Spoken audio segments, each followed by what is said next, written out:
Hi guys, welcome back to my channel. This is going to be a quick update video on how I've been sealing decals and designs on plain Starbucks cups that are clear. This is plain Starbucks cups that I don't add glitter to, that I just want to seal the decals for extra protection. So yeah, I've found a better way to go ahead and seal those designs. And I wanted to share those tips with you guys. So if that's something that you're interested in, go ahead and keep watching. Also, guys, don't forget to comment, like, and subscribe. And as always, if you guys have any questions, don't hesitate to ask. This is what the Brite tone looks like, and you can purchase it on the CRYSTALACstore.com. I will put the link for it on my video description, but it is a water-based, non-toxic top coat, and I use this to coat all of my cups that you will see on my channel. I don't use epoxy at all. In terms of safety, there is no comparison from epoxy to Brite tone. All CRYSTALAC products are non-hazardous and non-toxic. They are completely safe to use even indoors. And as you know, with epoxy, you do have to mix, and toxic fumes are released when you do that mixing process. And with Brite tone, there's no mixing. The product already comes mixed and it's ready to use.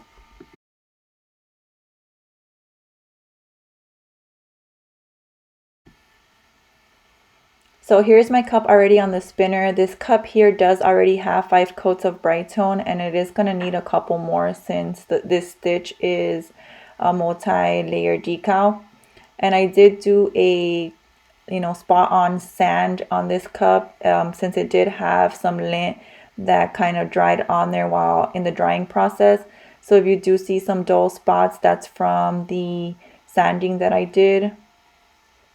So the first tip that I wanted to share with you guys is how I add the Brite tone to the rim of the cup. Before, I would add it to where I would add it underneath the rim of the cup and make it go under it.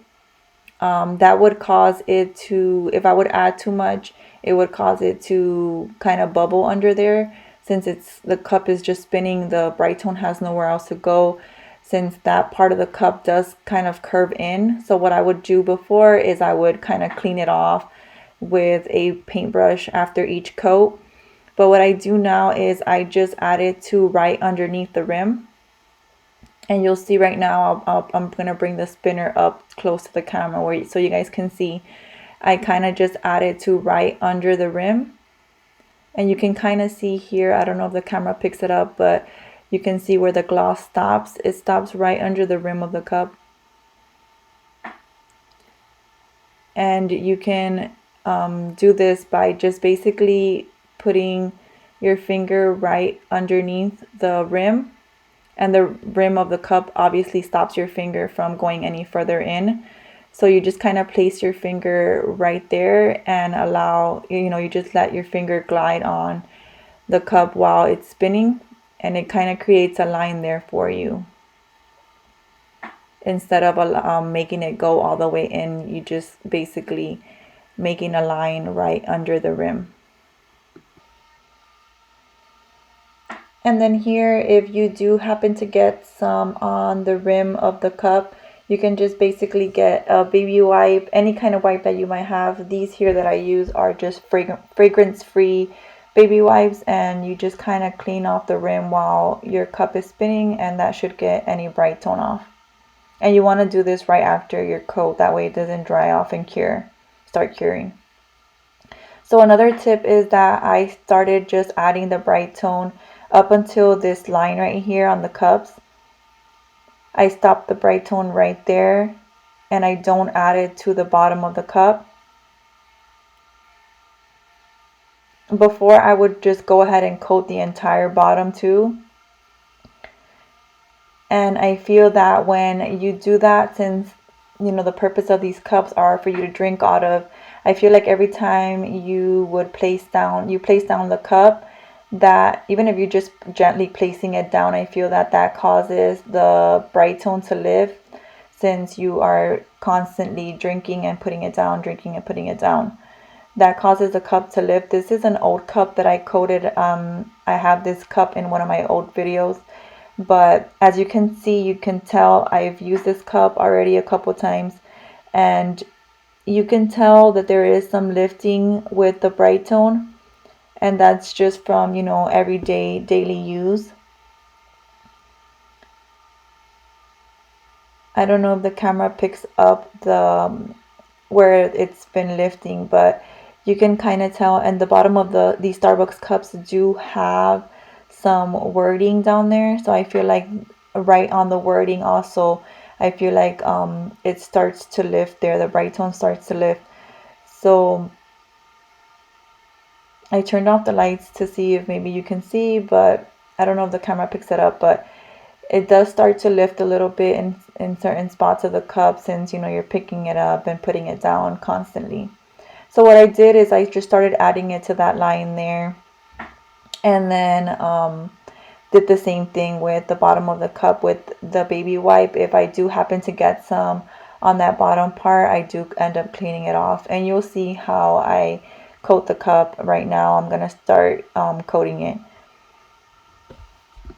Okay, so the last tip that I do have for you guys is that with these type of cups that you are just basically leaving clear and just adding a design to, and you want to seal for extra protection, what you want to do is add thin coats. Like, thin coats for these type of cups are crucial.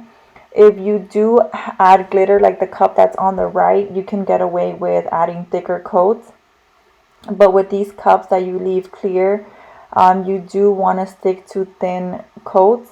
This is probably the only time that I would say paper thin coats. I know a lot of people say that with Brite tone you need to do paper thin coats, but I feel like with glittered cups, my coats, I feel like they're a little bit thicker than paper thin.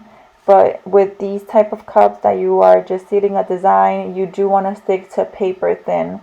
The thinner the coat, the better. If you do happen to add too much, that causes bubbles to form, and then during the drying process, what happens is the bubbles end up popping, and then you'll notice a bunch of little holes on your cup, and you definitely don't want that. If that does happen to your cup, where you see little, kind of like little, I don't really know how to explain it, but little holes all over the cup, you can do a light sand with 400 grit sanding paper, and then you can just continue coating until you get a smooth finish. But like I said, thin coats, it's the way to go with these type of cups. Just basically to where your finger is gliding smoothly through the cup. As you can see, that my condiment bottle is, you know, almost empty, and by the end of this video you'll notice that it still has most of it in there. But like I said, just allow your finger to glide on smoothly. If it gets stuck, do add a little bit more, but not too much, and just enough to where your finger is smoothly gliding through the cup.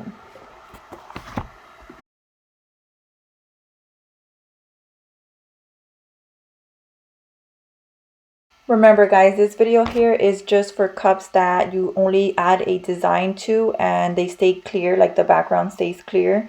If you were to add glitter, I will obviously coat the bottom of the cup, but the rim of the cup, I would do it how I showed you guys in this video here. I'm going to continue doing it that way because I feel that way is better. But if you do add glitter to your cup, then you obviously have to go ahead and coat the bottom too. But this video in specific was for cups that you just add a decal to and you want to go ahead and seal for extra protection.